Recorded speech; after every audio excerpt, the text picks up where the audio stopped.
Welcome to the Bodybuilding Banter Podcast, your number one source of all things bodybuilding. Be sure to like and subscribe to stay up to date on future episodes. Now, here's your host, Leroy Rollins.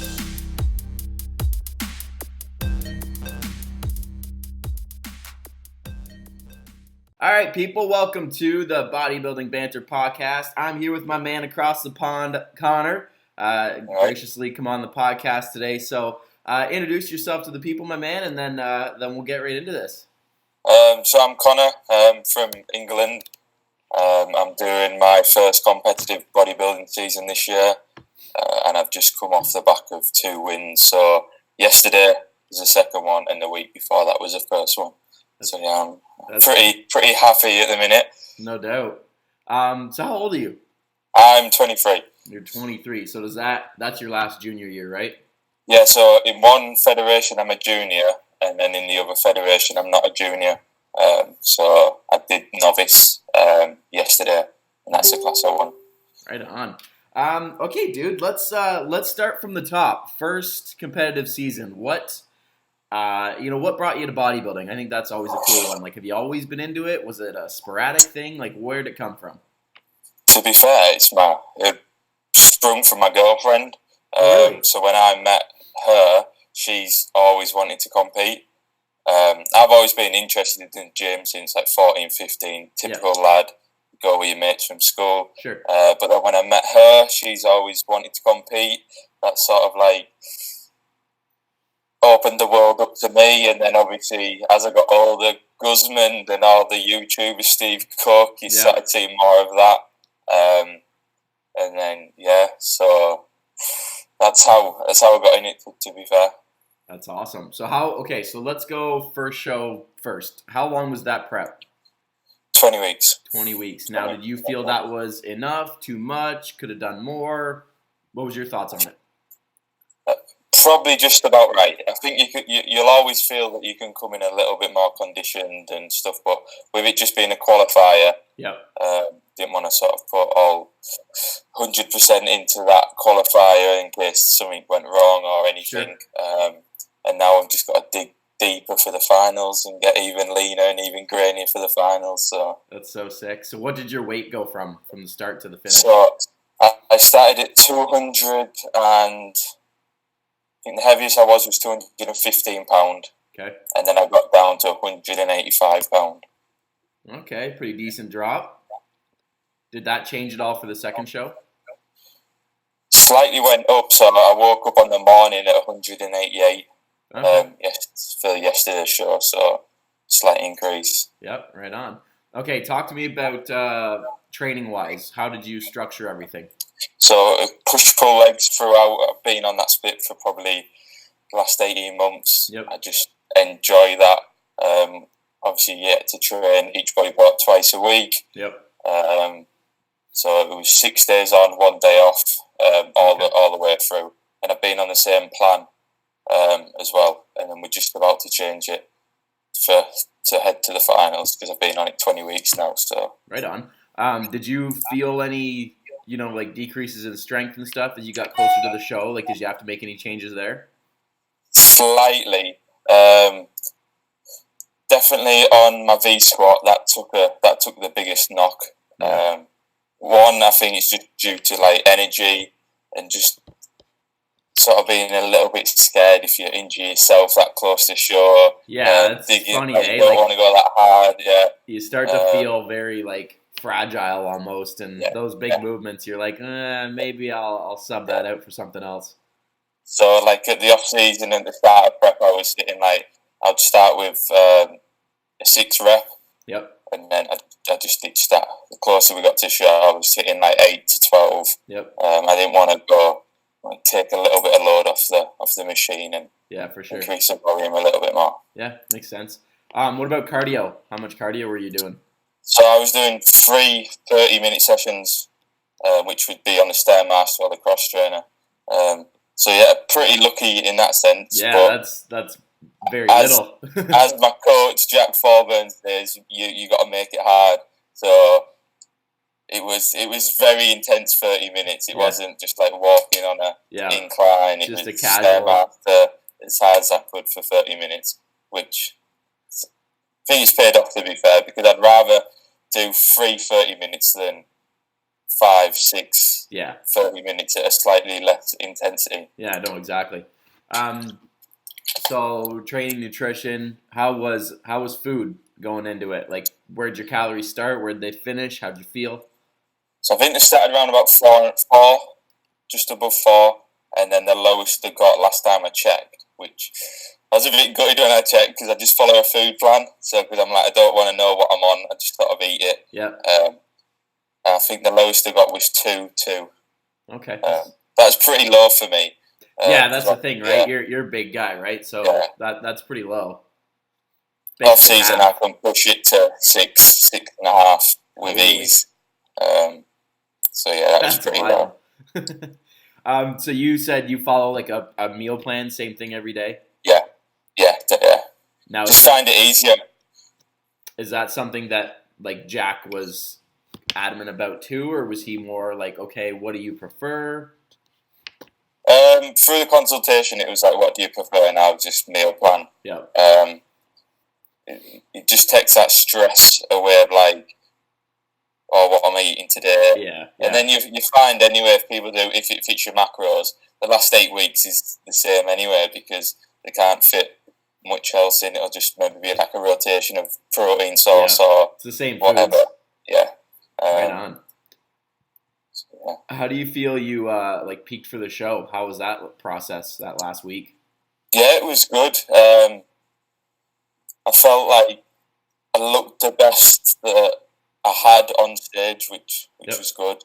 And Jack said we peaked perfectly from both, so perfect.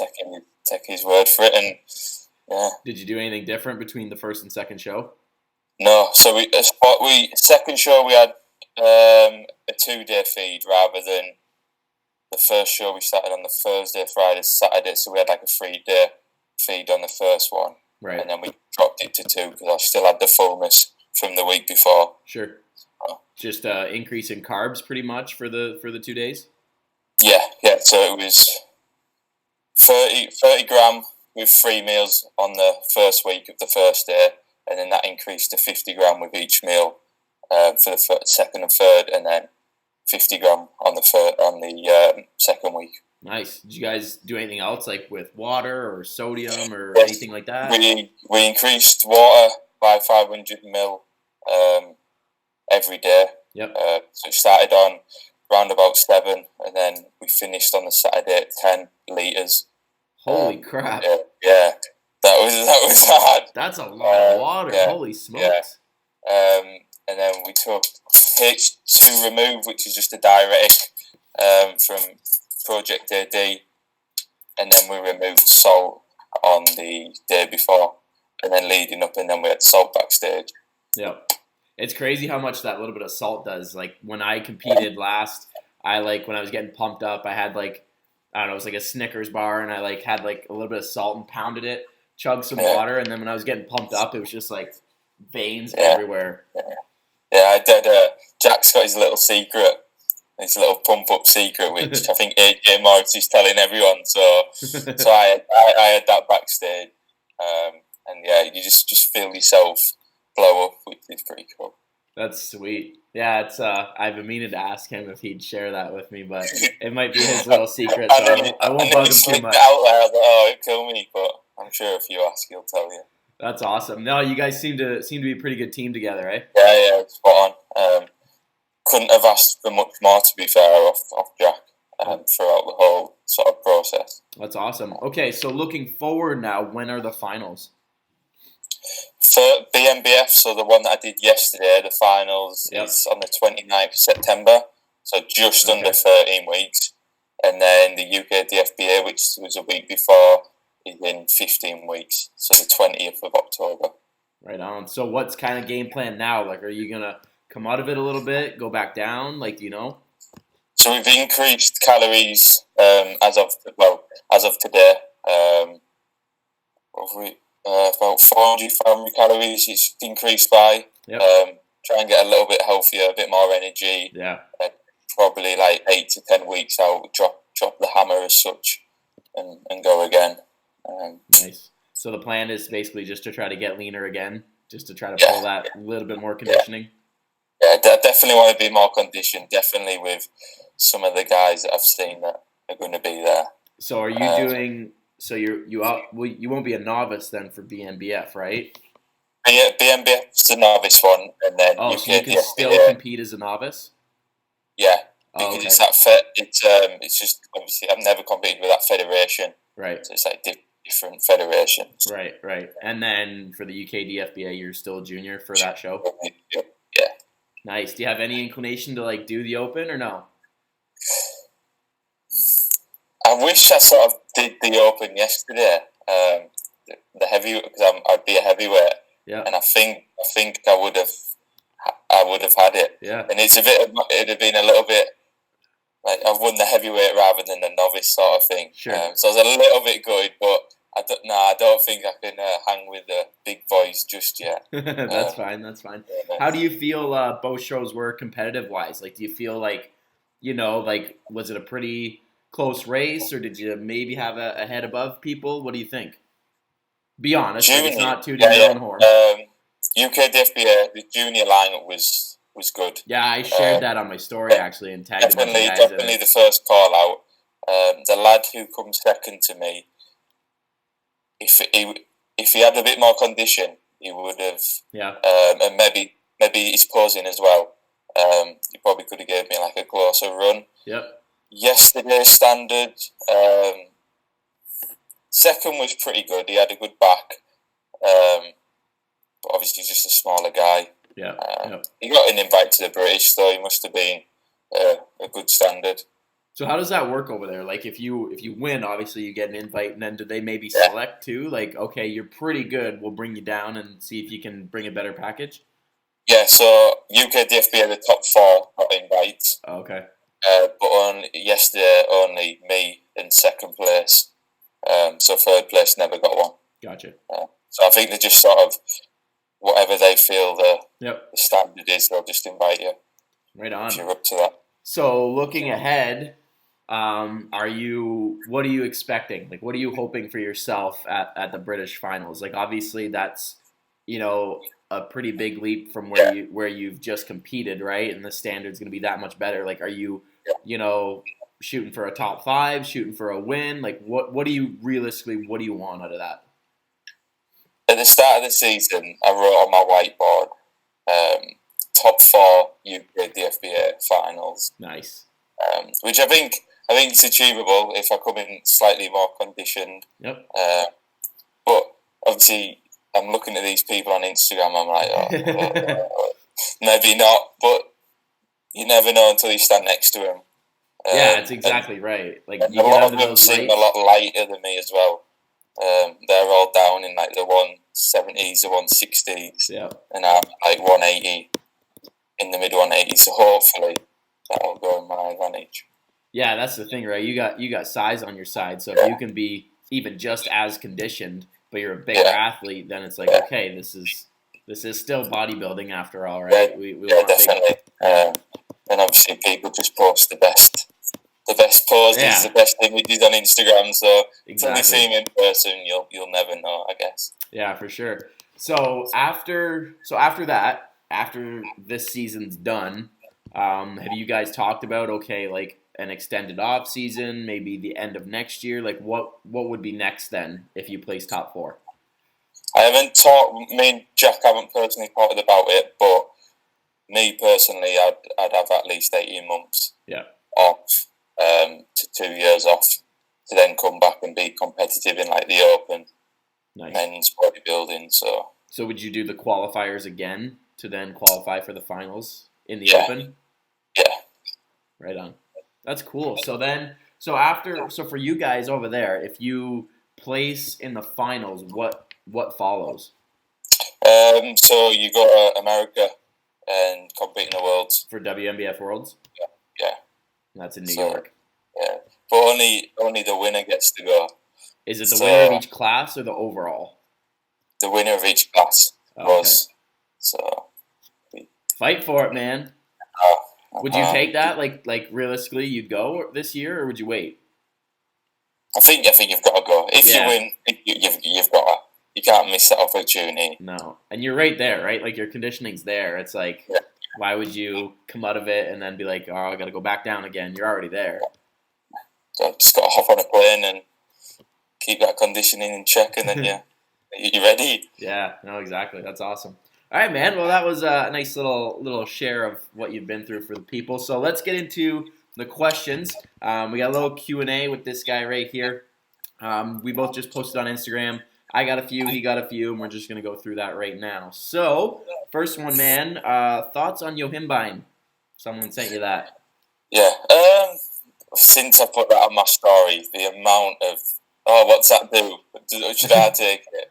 If you're not a competitor, then no. Don't even look into it. Does it give you any benefits? You can't really tell because you've been in a deficit for 20 plus weeks. Adding that Yohimbine in on fasted cardio days, you don't really know. What's like the gist of it? Like, I haven't heard, anybody in my like talk about it. It seems to be, I say you guys just because all you UK folk that I follow and stuff like that talk about it, like AJ and Jeff Piad and stuff like that. So what's the deal with it?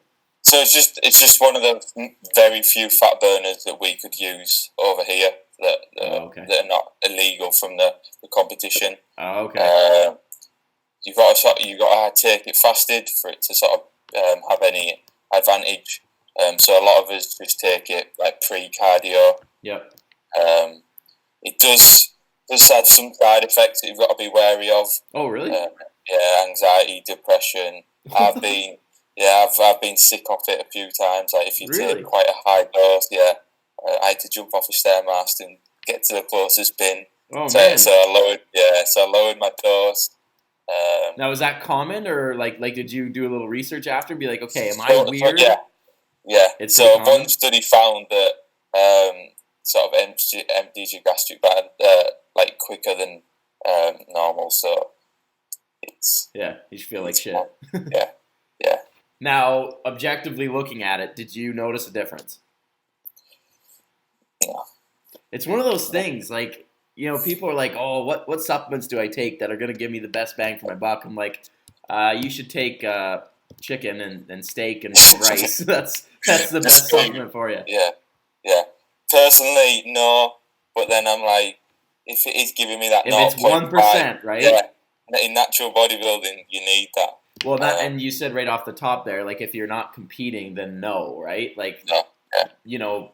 Athletes, like yourself, like me, like Jack, like AJ, we're searching for every little thing we can, right? Yeah, whereas, definitely. Joe Blow, who's just trying to lose 15 pounds just to feel better and live longer, okay, don't spend your, $30 on Yohimbine. Why don't you go buy some food? Yeah, definitely. Okay, interesting. I learned something today too. Okay, this one I think we'll both kind of tackle. Controlling post-show blues and food focus after the show. I've never had, well, no, that's a lie. I did have 2 back-to-back. So talk quickly about how you handled, food focus and stuff. Because me and you both follow a meal plan. So I can kind of share my side, and you can as well, about, eating the same thing day in and day out. So talk about that a little bit. When you're in prep, so before your competition, there's no worries for me. I thought it's so easy. It's just easy to prepare. It's there, and you're not getting a taste of anything else. It's the same thing every day. It's mindless. And then coming out of my show last week, I did go and have a burger, and I was expecting it to be something unbelievable. I went to Hard Rock Cafe in Edinburgh, and then a couple of mouthfuls of I was a little bit disappointed. It never lives up to it, eh? Yeah, it's good, but it's not as good as your brain makes you think it's going to be. So then I turned down dessert and went and had my oats before bed like I do every night. Because I enjoy them the most. And then yesterday, again, I had a meal after the show with some of the family. And then today today I am. Jack said have the day off, so I am just sort of like I've got my calories, I've got my protein. Yep. And if I probably will end up just following my meal plan. But if there is something that I see and I'll have a look, fits it in, then I'll sort of eat it.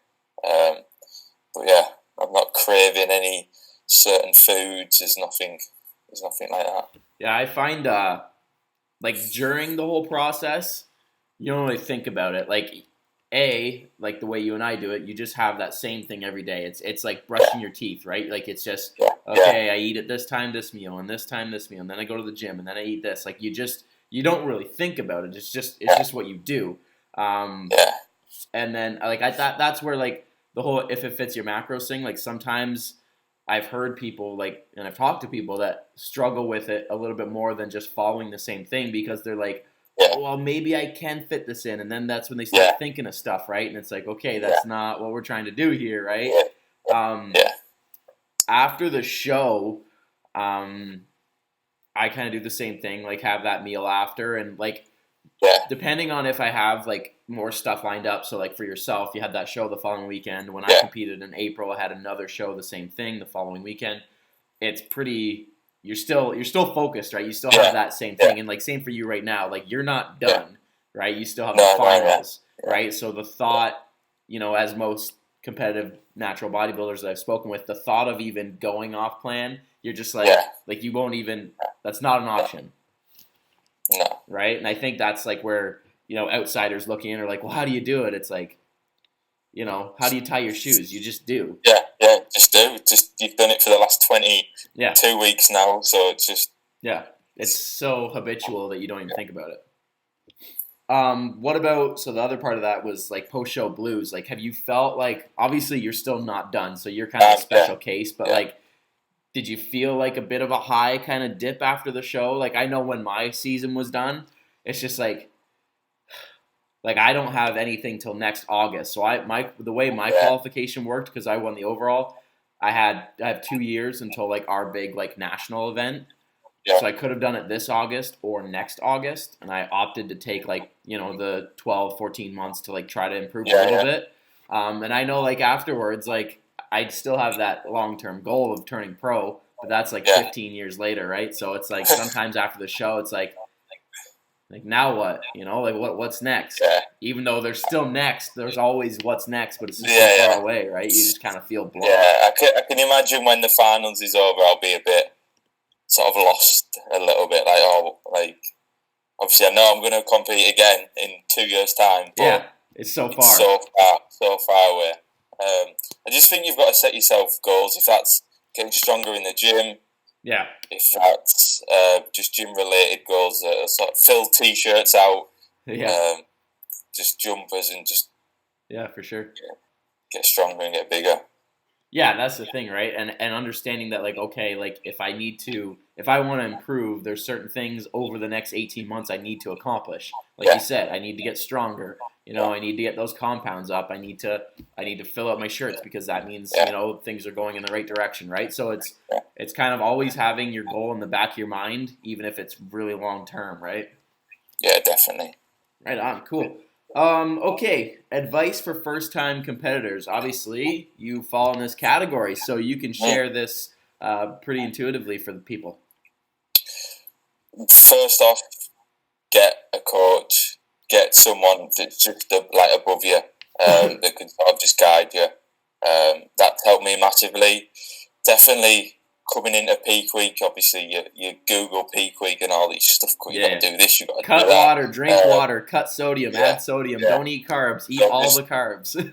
So just to have someone there, sort of guiding you and just saying, no, we don't need to do that. Like we're on the money. We just need to like sort of stroll into it. And then on them days as well where you're feeling a little bit flat, you feel small, skinny, and just that reassurance. It'll be worth it. Help massively, yeah. Did you ever have days? Massively. Did you ever have days where you woke up like especially flat and you're like, do I even work out? Yeah, so many. Every morning I'd get up, practice my routine, my posing, record myself, take some photos. And then you just look, I'm getting worse, I'm getting smaller, I'm getting worse. And it's just, but then obviously when you start to fill out and you get reintroduce them carbs, then you're like, this is why this sort of happens. Mine was always like near the end, like the last like 4 to 6 weeks, like because I'm a lightweight, right? So like me small is like small, like you small is still 180 pounds, right? Me small is like 150, and I remember like there'd be times when like I'd have like even like a medium on, and it'd be like swimming on me, and I'm like, man, what am I doing? But then like I'd hit like a push session, get like a pump going. I'm like, okay, now we're on to something. Yeah, all my clothes at the minute are just too big on me. Yeah, so, I got like prep clothes and off-season clothes separated. There's advice. Get 2 wardrobes. You'll need it. Yeah, exactly. With the first part there you mentioned working with a coach. What brought you to Jack? Like he doesn't really advertise like that he coaches, right? So because he's a full-time teacher, isn't he? Yeah. I come across him in 2017 on one of AJ's podcasts. Oh, okay. And straight away it was like, who's this guy? Like he's intense, eh? Yeah, he's just. I was like, what he does to step on stage, and it was crazy to me at that point in 2017. So I was like, give him a follow, and then sort of what he was putting out there and stuff I could sort of relate to. He's around my age. Yep. He was at uni then. Obviously now he's at teachers at schools. And it was I don't know, I just thought I could have went to AJ. He's got loads of people that he's got. I think he's got like 5 juniors competing this year. Yeah. And I just messaged him, and he had a team in the final last year, I think, Jack. So when I seen that, I messaged him, and he was like, "Yeah, we'll get you on board." Cool. So started with him in September last year. So. Is he a robot or not? Like, he's not human, that's for sure. Yeah. I just love, like, going on his story, and it's like, meal 1, same thing. Yeah. Meal 2, same thing. And it's, like, set up exactly the same. Like, it just... I've had him on the podcast, too, and he's such a nice guy. And, like, I just think it's so cool, like, how robotic he is about it. Yeah. Like, that's why he'll go far, because, like, he doesn't care. It's just, that's what he does. That's one thing I wanted in my coach, to be, like, so involved in natural bodybuilding, like loves it with a passion, will do anything and everything he possibly can to sort of achieve what he wants to achieve. Yeah. And nothing will sort of get in his way. And I just knew that if I go with Jack, it's going to be like that. So. No, yeah, you guys clearly worked well together. Any last little piece of advice you can give to someone new? Obviously, getting a coach is huge. I would agree. Anything with the process of prep that you'd maybe want to share? Definitely making sure that you've had like an off season. Yeah. Don't you sort of wake up one day and go, I want to compete. Yeah. You need at least probably like 2 years of well structured training, nutrition under your belt before even contemplating stepping on stage. If you want to do well, that is. Yeah. Obviously anyone could step on stage, but if you want to do well and go far, then definitely an off season. Yeah, and I like how you said like a structured one, right? Because you get, all of us probably started the same way, where it's like, we do a lot of chest, we do a lot of biceps, and that's it, right? So everything you see in the mirror. Yeah, and I think people come into it, and like people ask me, right? Like I'm 25 now. I've been working out relatively consistently since I was 14, 15. But then when they ask like, oh, like that's a long time, I'm like, yes, but I've probably been training effectively for maybe like a good 5 or 6 years, right? Yeah. So it's like those first few years you're like in the gym, you do a couple sets of bench, a couple pull-ups, and then you leave. Okay, we're not going to count that, right? So like you said, like a fully structured off season dedicated to like growing and not just looking good for the chicks. That's kind of the approach you need to take. Like you said, if you want to do well, but if you just want to step on stage just for giggles, then okay, you got some flexibility there. But if you want to be competitive, if you want that podium, then okay, we need to, maybe you don't compete this year, maybe you compete a year from now, right? And we really, step on the gas. Yeah, definitely. Cool. Okay, biggest struggle you had about prep? 20 weeks. Where did it hit you?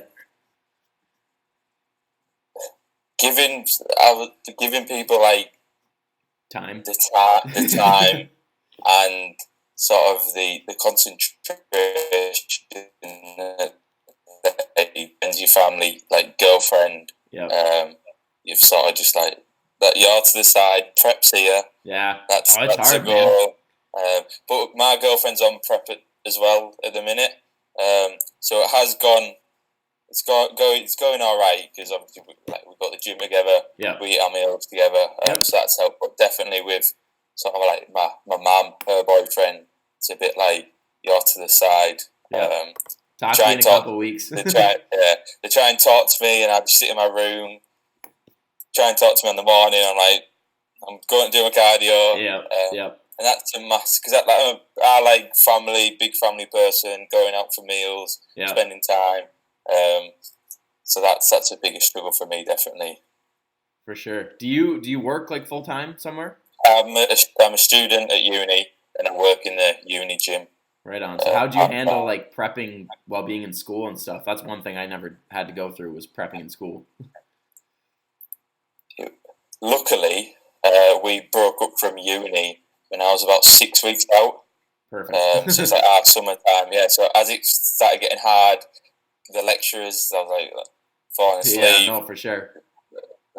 Sort of my fellow students were like trying to talk to me, and I was just just leave me alone.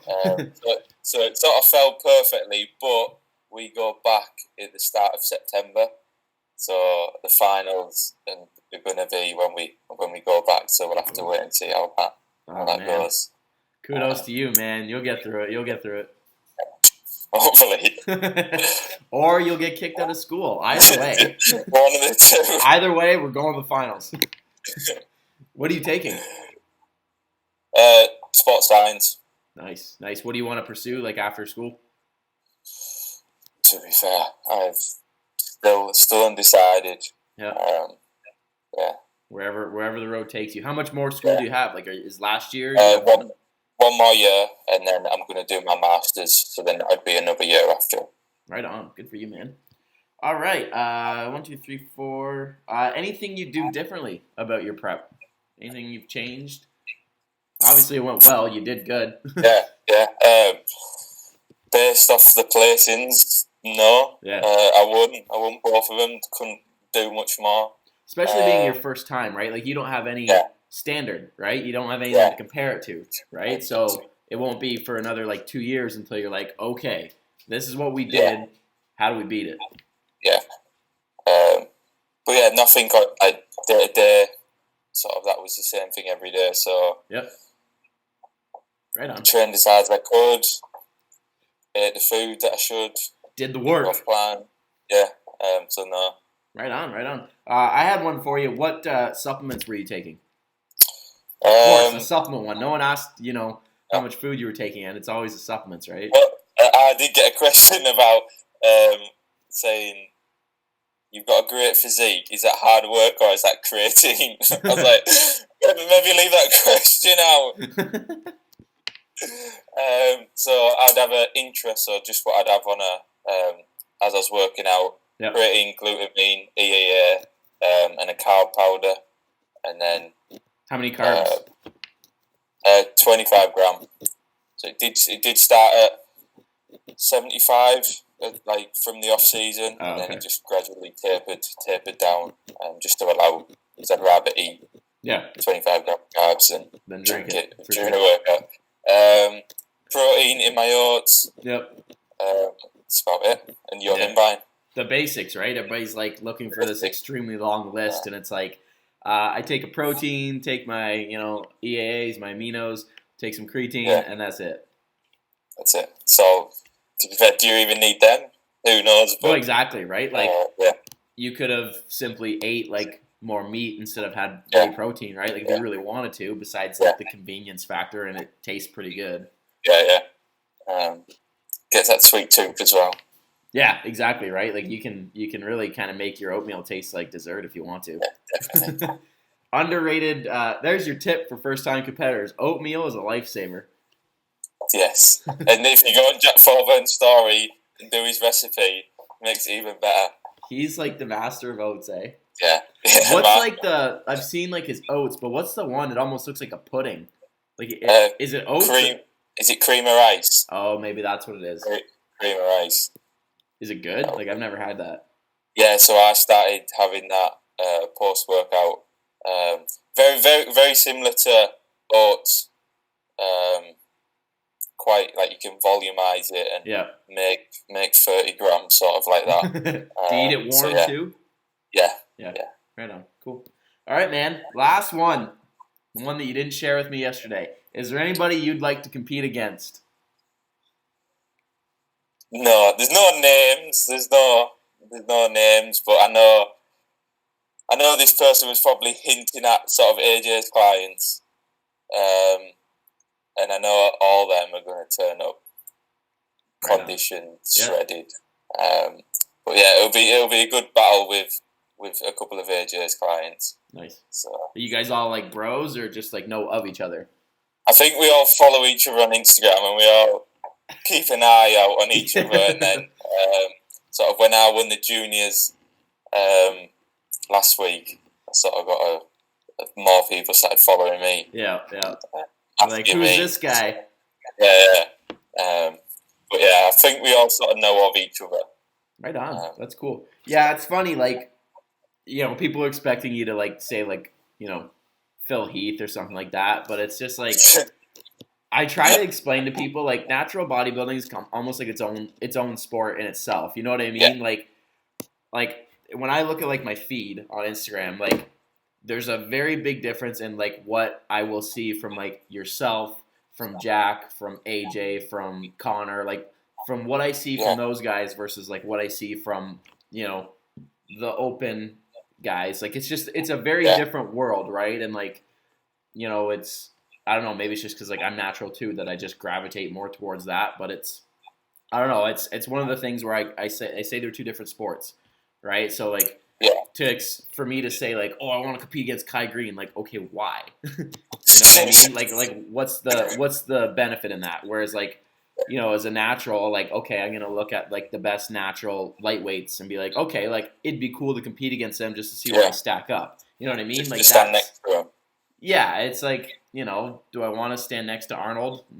That'd be cool, I guess. Like, but it'd be cool for a photo. But, like, for me as like a bodybuilder, like, no, I want to stand next to people that are, like, competitive and, like, see where I fall with the best in the world. You know what I mean? Yeah, definitely.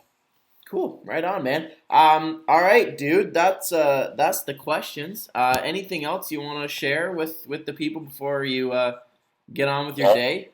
I think we covered everything. You training today or no? I had my pre before, so I'm gonna get started and go head to the gym now. So you're just itching now. Yeah, I got pushed, so be a good session. Be a good day. What are you hitting, like, exercise wise? What's on the list today? So we start on an incline Smith press. Yep. Then we go onto a flat machine, shoulder press, and then hit some lateral raises. Nice. And go on to triceps. So right on. Are you like, how do you approach training? Like, are you like a high volume or high intensity, or like how's your kind of training? Probably fall in the middle. I'm not one to sort of sit around and rest for 4 or 5 minutes. Yeah. So then I can bench X amount. Yeah. I sort of like to keep the intensity high, but then sort of finding that balance of keeping weight on the bar. Yeah, for sure. As well. So, is that strictly because you're on prep, or do you change that in your off season? Like, no, I just train the same way throughout. Right on. All right, man. Plug your Instagram and stuff. Where can people find you? Give you a follow. So it's just Connor Gaz on Instagram. So CONNORGAZ, and then I've got a YouTube account which is called Aesthetically Blind, which me and my girlfriend just put videos. Yep. Vlogs, show days, stuff. So, right on. All right, people. His stuff will be linked in the description below, so be sure to give him a follow. And I wish you the best, man. I'll be following along, so I hope to see you tear it up. Spot on. Thank you very much. Have a good day, buddy. See you later, Matt. Bye. Bye.